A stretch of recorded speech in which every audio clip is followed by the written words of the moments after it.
Let's go to the Seattle Seahawks here. Mike Macdonald, in his second year of coaching this team, went 10-7 last year, second in the AFC West. We have their projected win total a little bit less. We have it at 8 for this upcoming season. When you look at their offensive grade, 76.8, but it's hard to really look at that offensive grade and go, oh, okay, yeah, let's build off of that from last year because, yeah, they don't have Geno Smith. It's a totally new offensive coordinator. Sam Darnold's now the quarterback. Things are just going to look a lot different, but we'll talk about that more in a second. On the defensive side of the football, 69.8. That was 14th in the NFL. Your thoughts here with the Seattle Seahawks? I'm pretty bullish on the Seahawks this season. I like Mike Macdonald as a head coach. I like Clint Kubiak as an offensive coordinator. I'm not ready to say like, oh, I think that Sam Darnold is this changed, incredible, one of the best quarterbacks in the NFL quite yet. Kevin O'Connell has made it pretty good for, I think, every quarterback that he has worked with recently. And so I'm interested to see what it looks like in Seattle, but I do have a lot of faith in the guy who is calling plays there for them now, and Clint Kubiak, and what we saw from him last year when he was with the New Orleans Saints. Overall, it didn't go well for the Saints, but I thought on the offensive side of the ball, they did some things pretty well. And on defense, I think the young guys are playing well. I think the veterans are playing well. I think it's a really good defense that could be even better under a defensive-minded head coach. So I'm pretty bullish on the Seahawks. I like the number to be even a little bit higher than our projected win total, maybe by a win or two here with them getting 9 or 10 wins. What do you think about the Seahawks this year? Yeah, there's some X factors when you talk about Darnold and the offensive line and Clint Kubiak, and I'm with you. It should not be, I know they lost Geno Smith and DK Metcalf and Tyler Lockett, right, but I don't think it should be as doom and gloom in Seattle as some people thought earlier in the offseason. And I think Darnold, go back to free agency when we were talking about he had multiple options, right? When you talk about the Steelers, maybe going back to the Jets, the Giants, but I think he picked the right spot, and pairing with Clint Kubiak as his offensive coordinator, who was his quarterback's coach 2 years ago in San Francisco, I think it's a great move. I think it's a very similar offense to what Kevin O'Connell ran in Minnesota, and I think even you're seeing some early returns in the preseason with the way this run game and the offensive line that we have so many questions about. I think things are going to be simplified with these outside zone schemes, right? I like the way that Anthony Bradford looks at guard. I love the way that Gray Zabel looks at left guard so far in the preseason. I think he's going to be obviously really good for him. He was a first-round pick that they believed in. So I think when you look at what the optimism level should be, externally, people might go, well, they lost all their pieces. What are they going to do? And I'm going to say, well, they've got an offense that kind of fits the players they have. They're a little thin at receiver, I'll admit that, but you could do worse than, say, Cooper Kupp and Jackson Smith and Jigba and Marquez Valdez-Scantling and some of the young guys they brought in. So I think this team's going to want to run the ball. They're going to want to play defense. I think it's getting built more and more in Mike Macdonald's image. I do think his defense is going to be really solid. They got a really good secondary. Leonard Williams up front leading the charge up there. We'll see what a healthy DeMarcus Lawrence gives them, but I think they're going to play a certain style of football. I think it might take time early in the season for the offense to click, especially the interior of the offensive line, but I've got faith that they can coach this team up to get up to be a solid unit by the end of the season, and maybe, just maybe, the ceiling is a wild card scenario, a wild card finish there. I think that is well within the realm of possibility. I really do, especially because I know I'm a draft guy who's having some faith here in some of these rookies this year. But if you look at the three veterans that you mentioned, MVS, Cooper Kupp, and Jackson Smith-Njigba, I think a lot of people like Jackson Smith-Njigba just anyways. Like, they think he's a really talented receiver. They think he's taking the next step this year. They think he's really going to ascend. I would agree. I think he's very talented in that regard. Is Cooper Kupp the 2,000-yard receiver that he was in the past? No, but I still think he's a damn good option for them. I think he'll be very reliable. And then MVS, for as much as people might go, yeah, MVS is a throwaway. MVS was clearly very productive in the way that they wanted him to be productive last year when he got signed to the Saints with Clint Kubiak. He is going to be their explosive weapon. He is going to be their deep downfield threat. And then on top of that, you have Torrey Horton, who I think was an underrated wide receiver in last year's draft class.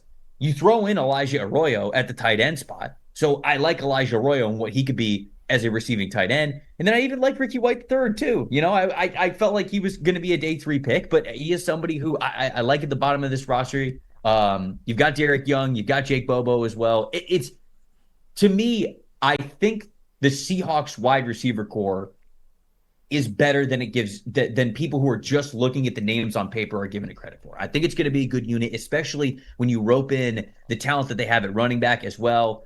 Kenneth Walker, Zach Charbonnet, Damian Martinez. I think that the running game is going to be really strong for this team as well. I think they're going to be very balanced. I like that they're leaning into their identity already for what their offensive coordinator Kubiak wants to run with a lot of outside zone stuff. Clearly, I think they believe that they've got at least 3 of the 5 offensive linemen who can operate that really, really well. You still have the secondary, though, as the best strength for this team.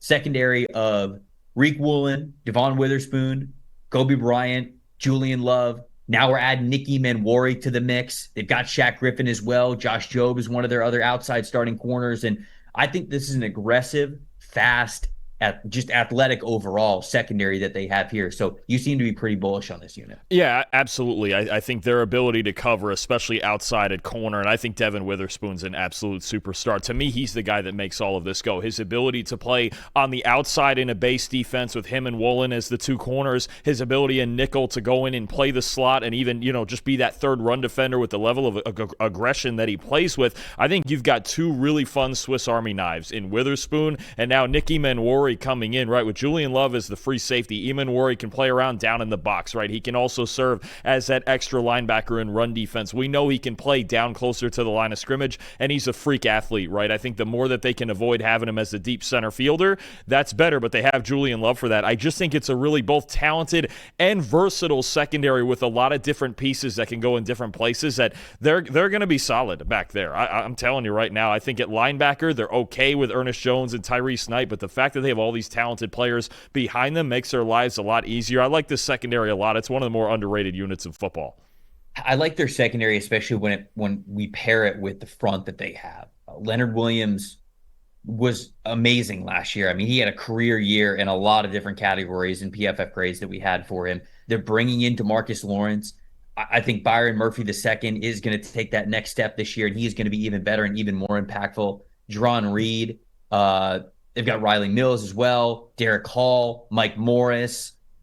They have Boye Mafe, Uchenna Nwosu as well. Like, I really like this front for this team. I think they're going to be even. I think they're really stout in the positions where they're going to have guys with their hands in the dirt, whether it's in odd front stuff or even front stuff. I think they've got the personnel to be able to run whatever they want. I think a lot of defenses and defensive coordinators just go like, oh, it's this time of year, a lot of beat reporters go, oh, do you think you're going to be more of an odd or an even front this year? And they go, oh, we're just going to stay multiple. We're just going to stay multiple as a team. We're going to be as versatile as possible. And a lot of coaches love to say that. Sometimes you don't have the players to be able to say that, because when you're in an even front, a lot of times it's a lot of one-gapping responsibilities. A lot of times you can get more aggressive. When you're odd front stuff and you have less guys with their hand in the dirt, a lot of times you got to be asking them to two-gap, and sometimes you just don't have the players with the strength, the size, or the length to be able to actually do all of those things.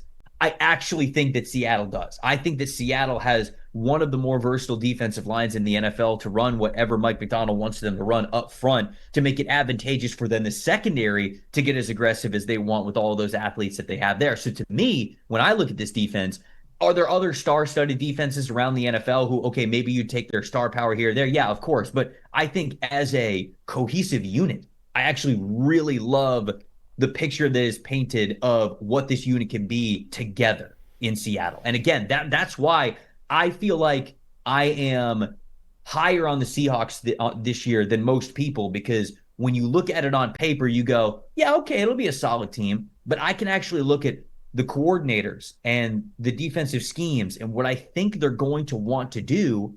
And I think that it lines up really well with the players that they actually have. So I'm pretty bullish on this Seahawks team. I think they're going to be pretty good, and I think that marriage of the defensive line and the secondary is going to be a reason why on that side of the ball. No, I absolutely agree. I think it is a team. The one I think when you look at this defense, you like it because you don't see like one gaping hole, right? Like, this is how we attack this defense. The one thing I might question is they just don't have one of those primetime pass rushers, right? Williams is really good inside. Boye Mafe is solid. Maybe the healthy DeMarcus Lawrence helps that out. They don't have one of those elite pass rushers, but I think Mike Macdonald does a really good job of creating pressure anyway and getting around that. Maybe that's something we'll talk about next offseason of like, hey, they need one of those pass rushers. Maybe it's Trey Hendrickson. Maybe it's Micah Parsons. Maybe whoever it is down the line eventually, but I think that's the only thing missing from that defense. I think they're really a solid unit all the way around. And going back to the offensive side really quick, I think you mentioned a really good point with the depth at some positions they have too. We've mentioned on the defensive side the depth on the D-line, the depth at corner, but a couple of things I want to talk about too offensively. The depth that they have at running back, when you talk about Kenneth Walker, Zach Charbonnet, George Holani, Damian Martinez, I feel really good about 4 guys right there at running back that are good football players. And I think this team also at tight end, you mentioned Elijah Arroyo.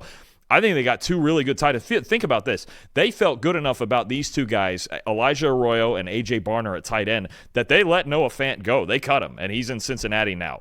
I think Arroyo and Barner, in the 12 personnel that Clint Kubiak's going to run a lot of, I think they complement each other really well. A.J. Barner's a hell of a blocker. Elijah Arroyo's a freak athlete who led all of college football tight ends in yards per reception last year. He's a big playmaker. I think these 2 guys are going to feature really, really highly in this offense. Everybody's worried about, okay, what's the wide receiver situation around Jackson Smith and Jigba, but I think these 2 tight ends play a huge role in this offense. They're going to be in 12 personnel a lot. Sam Darnold's comfortable under center and in those situations. And I won't be shocked at all if Elijah Arroyo makes a lot of explosive plays for this team this season.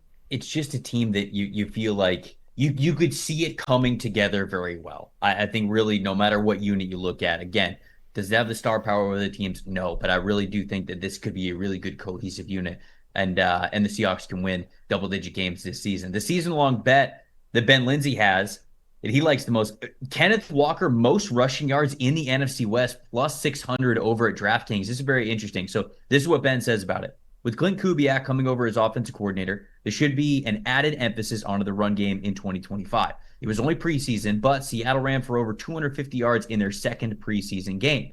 Walker should lead the backfield coming off a 2024 season where he ranked 3rd among running backs in PFF rushing grade. I like betting on the upside here with his talent in what should be a more stable environment at plus 600. Now, Walker had really good PFF grades. I think a lot of people that don't have PFF Plus subscriptions, first of all, what are you doing? But they won't see those good PFF grades and those efficiency numbers that he had. And you'd instead, if you look at just the common stats for Kenneth Walker, this past season in 2024, you'd be pretty discouraged because he only plays in 11 games. And okay, you understand that. But he only rushed for 573 yards as well. That was much less than the 905 he rushed for the year before, and certainly less than the 1,050 that he rushed the year before that. When you look at his yards per carry average, it has gone down each of the last 3 seasons, but I think that certainly when you look at the PFF grades, there's context to that. Like, that's not all on him. And so you figure with the offensive line playing better and with this offensive scheme, in my opinion, built towards what Kenneth Walker wants to do. I remember when I was scouting Kenneth Walker when he was coming out of Wake Forest and Michigan State. Wait, which one was he at first? Now I can't remember. Wake Forest first. Which one was he at last? He was at Wake Forest last? No, he was drafted out of Michigan State. He was drafted out of Michigan State. Okay, sorry. I watched a lot of games for both of them. I couldn't remember. What he liked to do the most is bounce the ball to the outside. And I even remember writing in his scouting report that a potential negative of Kenneth Walker is if he does not go to an offense that likes to run mid and outside zone, you might have a bounce happy type of a player who just is not as much of a athletic alpha at the pro level that he was in the college level. Now, he's still a really athletic player, but there's just not a lot of guys when you get to the pro level who can bounce it to the outside when the running plan and the run game design is not designed for you to do that, and you can just out athlete everybody at the sideline. That doesn't often happen. When you have an offense that leans towards you being able to do that, now you got blockers to the outside, now you got lead blockers running in front of you. To me, this lines up perfectly well to what Kenneth Walker wanted to do a lot, certainly naturally when he was at Wake Forest and when he was at Michigan State. And I think it's something that he still wants to do a lot of in the NFL, and he's going to get his chance to do it. So I'm not saying that it's guaranteed, certainly, to be a career year for Kenneth Walker. But if you tell me that he plays 15, 16, 17 games this season, I wouldn't be surprised at all if we're talking about over 1,000 yards rushing and potentially double-digit touchdowns for Kenneth Walker. I think the big question on this bet, there's really 2 of them. One is health. You got to play all 17 games. And the only other thing I'd throw out there is, 2, again, the depth of this running back room, especially Zach Charbonnet always looming behind him. He's going to get touches, and I think he's going to look pretty good in this offense, too. So that's really the one question. And especially, there's some darn good backs in this division that get a lot of carries, right? Kyron Williams gets a ton of work for the Rams. Christian McCaffrey McCaffrey, if he's healthy, is going to get a ton of work. You've got James Conner is a workhorse for the Cardinals, right? So I think it is a solid bet considering the metrics. It's a dark horse bet considering the grading and the potential improvement on this offensive line. And look, there were even games last year when Seattle just chose not to run the football, right? We kind of questioned their offensive decision making. I remember, was it the loss to the Giants? Didn't they run the ball like 7 times the whole game? Or something like there were games when they went out there, and I get it. The offensive line was a mess. They had the injuries, all that stuff. There were games they went out there and just chose not to run the football. That's not going to be the case with specifically Ryan Grubb went out there and chose to not run the football. He's calling the plays, obviously. Yeah, right. I mean, we'll see how that holds at Alabama this year, but he's back with his guy Kalen DeBoer. Feel good about that.